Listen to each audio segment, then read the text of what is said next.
नमस्कार, city post live देख रहे हैं। मेरा नाम वसीर है। इस वक्त मैं रोसड़ा विधानसभा में हूं और रोसड़ा सीट जो है काफ़ी हॉट सीट है, क्योंकि यहां पर पूर्व आईपीएस अधिकारी बीके रवि सर यहां से चुनावी ताल ठोक रहे हैं रोसड़ा विधानसभा से। सर, आपने क्या बीआरएस लेकर के चुनावी मैदान में आए सर? जी हाँ, पहले तो मैं आपके माध्यम से आपके दर्शकों को छठ की बहुत बहुत शुभकामनाएं हैं। और हाँ, मैंने 23 में जो है बीआरएस लिया और बीआरएस के बाद मैंने दिल्ली में खड़गे साहब के नेतृत्व में कांग्रेस पार्टी ज्वाइन की और मैं समस्तीपुर पार्लियामेंट की तैयारी में था। किसी का कारणवश टिकट का कुछ वो हुआ तो फिर मैं, लेकिन क्षेत्र में ही रहा और अभी क्षेत्र में हूँ और अभी दूसरा से मैं कांग्रेस और महागठबंधन का उम्मीदवार हूँ। सर, आप ब्यूरोक्रेट्स रहे हैं। सर, क्या ऐसा हुआ कि आप राजनीति को चूज़ करें?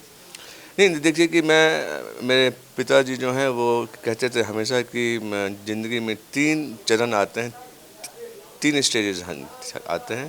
पहला है पढ़ो, टू लर्न। दूसरा था कमाओ, टू अर्न। और तीसरा था लौटाओ, टू रिटर्न। जो आप इस समाज से लेते हैं उसको आपको वापस भी करना है, वरना आप में और जानवरों में कोई फ़र्क नहीं है।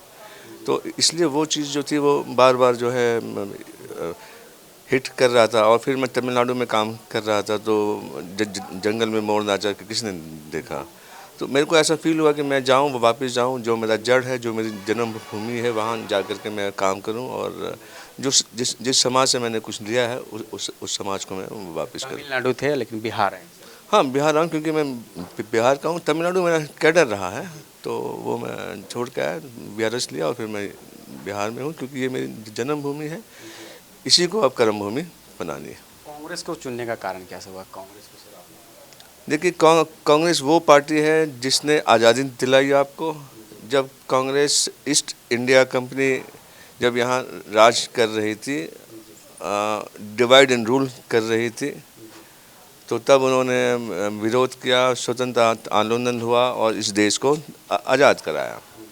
और जितने भी बड़े बड़े अच्छे अच्छे काम हुए, चाहे वो साइंस का हो या भाखड़ा डैम हो, कृषि में जो क्रांति हुई वो हो, बैंकों का जो नेशनलाइजेशन हुआ वो हो, और मिशन टेक्नोलॉजी जो आज हम फ़ोन और कंप्यूटर की बात कर रहे हैं वो उसी में आई। और उनकी जो विचारधारा है कि वो था कि एक इंक्लूसिव हो, सब कुछ सबके लिए विकास हो, समाज को जोड़ने की बात करते हैं। अभी आप जो देख रहे हैं, तो पहले हम लोग स्वतंत्रता के पहले हम लोग ईस्ट इंडिया कंपनी के अंदर थे, अब हम लोग वेस्ट इंडिया कंपनी के अंदर आ गए हैं। वेस्ट इंडिया मतलब मेरा तात्पर्य गुजरात से है। तो जो कि समाज को तोड़ने की बात करती है और तोड़ करके जो है वो शासन करना चाहती है। इसलिए ऐसे वक्त में कांग्रेस को आपने चुना, क्योंकि कांग्रेस अभी पूरे देश में कहीं ना कहीं स्ट्रगल कर रही है सर, तो आपने बहुत सोच समझ करके फैसला लिया होगा सर कांग्रेस को चुनने। बिल्कुल बिल्कुल, क्योंकि एक जो उनकी विचारधारा है वो, उससे मैं काफ़ी प्रभावित रहा। और राहुल जी जब यात्रा में थे तो फिर उनसे मेरी भेंट हुई और फिर मेरे को क्या लगा कि मेरे को भी जो है अपना समय जो है अब अपने बिहार के लिए, अपने जन्मभूमि के लिए देना चाहिए। इसलिए मैं यहाँ आया और मैं जब कांग्रेस में आया हूँ तो मैं राजनीतिक पर्यटक नहीं हूँ। मैं कांग्रेस में आया हूँ और कांग्रेस मेरी पृष्ठभूमि भी रही है। जी। किससे प्रभावित होकर के आपने कांग्रेस चुना सर? राहुल गांधी को कि यार कांग्रेस की विचारधारा को? कांग्रेस की विचारधारा मेन, और उसके बाद काफ़ी लोग हैं। इंदिरा गांधी हैं, जवाहरलाल नेहरू हैं, लाल बहादुर शास्त्री हैं, राहुल जी हैं, प्रियंका जी हैं, और उसके साथ साथ देश के कई नेताओं का जो है साथ रहा है। सर, आपने रोसड़ा से चुनावी मैदान में पर्चा भरा है सर, रोसड़ा को क्यों चुना आपने? जैसा कि मैंने आपको पहले भी कहा कि मैं समस्तीपुर संसदीय क्षेत्र से मेरी तैयारी हो रही थी और रोसड़ा समस्तीपुर का ही एक पार्ट है, एक सेगमेंट है। तो नेचुरली, और जो है मैं यहाँ पर काफ़ी सालों से आता रहा हूँ। मतलब मेरे यहाँ दोस्त हैं और गजेंद्र सिंह यहाँ के मंत्री रहे, वो मेरे दोस्त रहे। और मैं यहाँ हमेशा से आता रहा हूँ और मैंने यहाँ काम किया हुआ है। तो पिछले ढाई तीन साल से जो है मैं यहाँ पर हूँ, इस क्षेत्र में हूँ, बना हुआ हूँ। यहाँ का सर स्थानीय मुद्दा आपने क्षेत्र में घुमा होगा, स्थानीय क्या यहाँ पर इशूज है सर कि उसको आप आकर के डेवलप करने का कोशिश करेंगे? देखिए यहाँ पे के जो हैं शहरी क्षेत्र के मुद्दे अलग हैं, ग्रामीण क्षेत्र के मुद्दे अलग हैं। तो इसलिए उन समस्याओं का, जैसे कि यहाँ अगर आप बात करें, रोसड़ा टाउन की बात करें, तो एक यहाँ पर मैं जब आया तो यहाँ पर लोग काफ़ी जो है आक्रोशित थे कि हमें 20-22 साल से जो है जिला बनना चाहिए था, वो नहीं हो पाया है। मैं जब आया तो मैंने यहाँ पर आरटीआई के माध्यम से ये मालूम करने का कोशिश किया कि क्या कुछ चीज़ पेंडिंग है। तो गवर्नमेंट के खाते में कोई ऐसा कोई प्रपोजल, जिला बनाने का कोई प्रपोजल यहाँ पर पेंडिंग नहीं है। मेरे ख्याल से यहाँ पर जो भी प्रतिनिधि आए उन्होंने इस मुद्दे को ठीक से सरकार में या विधानसभा में नहीं उठाया। एक मुद्दा तो वो है। दूसरा है कि यहाँ पर जो ट्रैफिक जाम हो जाता है, यातायात की जो समस्या, क्योंकि बड़ी बड़ी गाड़ियाँ जो हैं रिफाइनरी से निकलती हैं और बिहार के हर तरफ जाती है, तो यहाँ पर ट्रैफिक का जो है जाम रहता है। यहाँ पर बाईपास की ज़रूरत थी, बाईपास अब सैंक्शन हो गया है और मैं चाहूँगा कि मैं उसको जल्दी से जल्दी, जो सैंक्शन हो गया उसको जल्दी से जल्दी उसको मैं एग्जीक्यूट करूँ, उसको मैं पूरा करूँ। दूसरी है कि यहाँ ये व्यावसायिक केंद्र है और बहुत कम ट्रेन यहाँ पर रुकती है। मैंने हाल में ही जो है एक दिन का यहाँ पर धरना दिया था और फिर उसके बाद जो है यहाँ पर एक ट्रेन रुकने की बात आई है। मैं कोशिश करूँगा कि यहाँ पर और ट्रेनें भी रुके, जिससे कि देश के हर भाग से ये जुड़ सके। ये तो आपकी समस्या। यहाँ जो है रोड जो है टाउन के अंदर में, जो रोड मैं 15-20 साल पहले देख रहा था, जैसे कि एक ब्लॉक रोड है, आज भी उस रोड की स्थिति वही है जो आज से 15 साल पहले थी। तो और ग्रामीण क्षेत्रों की जो है समस्या अलग है, पानी का भर जाना, फिर दलित बस्ती का जो है मेन रोड से कनेक्टिविटी ना होना, रोड वहाँ तक पहुँचता नहीं है। मतलब कि अगर वो चाहे कि वो अपने घर तक आ जाए टू व्हीलर से या फोर व्हीलर से, तो वो नहीं है। काफ़ी जगहों पर मैंने ये देखा है कि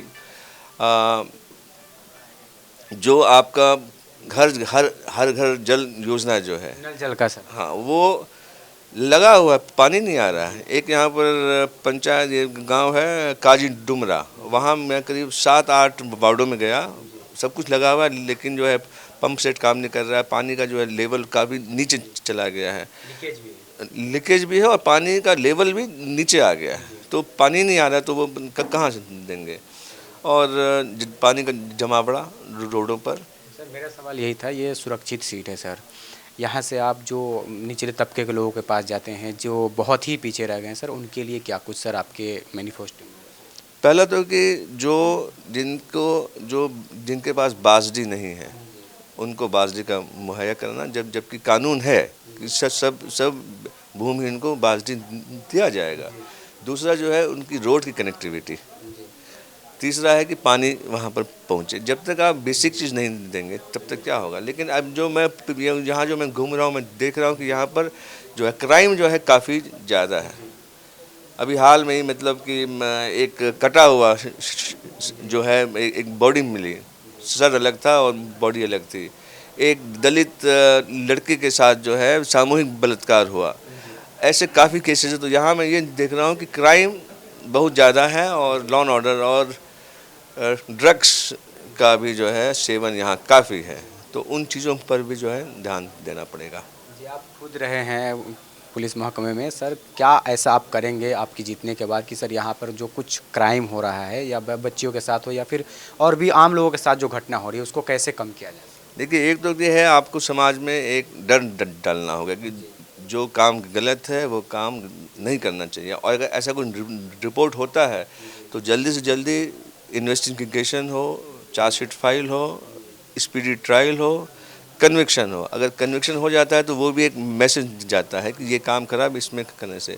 बाकी जो है आपका बीट पेट्रोल अच्छा होना चाहिए, इंटेलिजेंस सिस्टम आपका अच्छा होना चाहिए, लॉ एंड ऑर्डर जो है अगर आप मेंटेन कर रहे हैं तो क्राइम अपने आप कम हो जाएगा।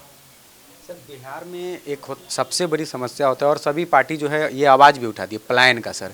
यहाँ से लोग पलायन करके माइग्रेंट्स हो बाहर जाते हैं और ये स्थानीय आपके भी क्षेत्र का भी यही मुद्दा होगा पलायन का, बहुत लोग बाहर जाते हैं, इस पर क्या असर कहना है?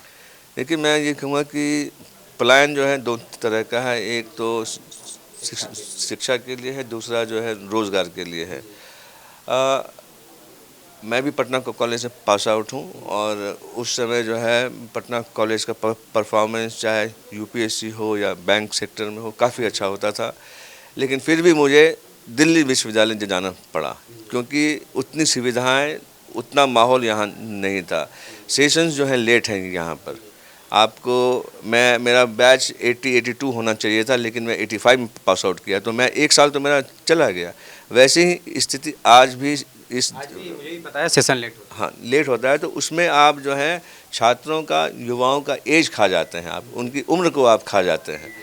फिर जो आप रोज़गार जो है आपके पास में, कि अगर आप रोज़गार यहाँ दें तो लोग बाहर क्यों जाएंगे। मैं आपको एक एग्जांपल देता हूँ कि मेरे जानने वाला है, इंजीनियर था, एमएनसी में काम कर रहा था कर्नाटका में। वहाँ से उसने अगरबत्ती बनाने का टेक्निक सीखा, समस्तीपुर आया, यहाँ उसने मोरंग करके एक जो है ब्रांड है वो बनाना चालू किया। पूरे बिहार में तो वो सप्लाई कर ही रहा है, अब गल्फ़ कंट्री में वो भेज रहा है। मतलब समस्तीपुर के एक छोटे से गांव में उसने 150 आदमी को नौकरी दी है। तो छोटे छोटे अगर आप यहाँ पर उद्योग लगाएं, ज़रूरी है नहीं कि सरकार ही आपको फैक्ट्री खोले। तो ये है कि यहाँ छोटे छोटे जो हैं अगर आप फैक्ट्रीज बनाएंगे तो रोज़गार का यहाँ पर पैदाइश हो सकता है। और मेरे पास ऐसे हैं, जब मैं आऊँगा तो फिर मैं छोटे रोज़गार यहाँ पर लाना चाहूँगा कि लोग यहाँ से पलायन, छोटे व्यवसाय से लोग जुड़े। बिल्कुल बिल्कुल बिल्कुल बिल्कुल बिल्कुल जी। सर अभी जनता आपके सामने जब प्रतिद्वंदी बीजेपी से हैं सर, एनडीए से जो गठबंधन के उम्मीदवार हैं और आप पहली बार चुनावी मैदान में हैं, कैसा चुनौती मान रहे हैं आप? मैं जो घूम रहा हूँ और जो जनता से जो मुझे फीडबैक आ रहा है कि ये हमेशा क्षेत्र से गायब रहा है, विकास यहाँ हुआ ही नहीं है और कुछ भी काम यहाँ पर हुआ नहीं है। तो लोग इन्हें जो है मिस्टर इंडिया भी कहते हैं कि वो हमेशा यहाँ से गायब रहें। तो जब जो आदमी गायब रहेगा वो यहाँ विकास की बात क्या करेगा। और जनता ने तो शायद उन्होंने एक नाम भी उनको दे दिया है। उनको क्या नाम दिया सर? भोज खोखा कहते हैं लोगों ने कि वो, ये जनता को समझाइए क्या होता है सर? वो जहाँ भी भोज होता है वहाँ जाते हैं, खाते हैं, लेकिन काम नहीं होता। यानी शादी विवाह ये सब में जाते हैं? शादी विवाह, बर्थडे, मरण सब में जाते हैं, लेकिन काम में नहीं करते हैं। और शायद यही बात है कि मतलब वो इसी नाम से जाने जाते हैं। आप रहेंगे, जीत के आएंगे तो आप रहेंगे? मैं पांचोपुर में रहता हूं और मतलब काफ़ी समय से मैं यहाँ पर हूं और मैं रहने के लिए आया हूं, जाने के लिए नहीं आया हूं। अगर महागठबंधन की सर सरकार बनती है तो आप क्या कुछ आगे पहल करेंगे कि आपके क्षेत्र में हो या फिर बिहार के लिए कुछ अच्छा हो, क्योंकि आप अपने इतने बड़े पद पे रहे हैं सर? पहले तो मैं यहाँ के लिए काम करूँगा और अगर सरकार होती है तो पॉलिसीज़ मेकिंग में जब भी कोई होगी तो मैं वहाँ अपना कंट्रीब्यूशन दूंगा। जो मेरे पास अनुभव है 35 साल का, भारत में काम किया है, अंतर्राष्ट्रीय ऑर्गेनाइजेशन में काम किया है, तमिलनाडु जो कि एक डेवलप्ड स्टेट है, वहाँ के काफ़ी जो मॉडल्स हैं, मैं उनको चाहूँगा कि मैं यहाँ पर काम करूँ और कंट्रीब्यूट करूँ। चलिए सर, बहुत बहुत धन्यवाद। धन्यवाद आपका, शुक्रिया। चलिए, तो मेरे साथ बीके रवि सर थे जो रोसड़ा विधानसभा से चुनावी मैदान में है, कांग्रेस के टिकट पर चुनाव लड़ रहे हैं और काफ़ी स्थानीय मुद्दों को लेकर के ये जनता के बीच जा रहे हैं। फिलहाल इस खबर में इतना ही। क्या कुछ आपकी राय है कमेंट बॉक्स में हमें ज़रूर बताएं। धन्यवाद।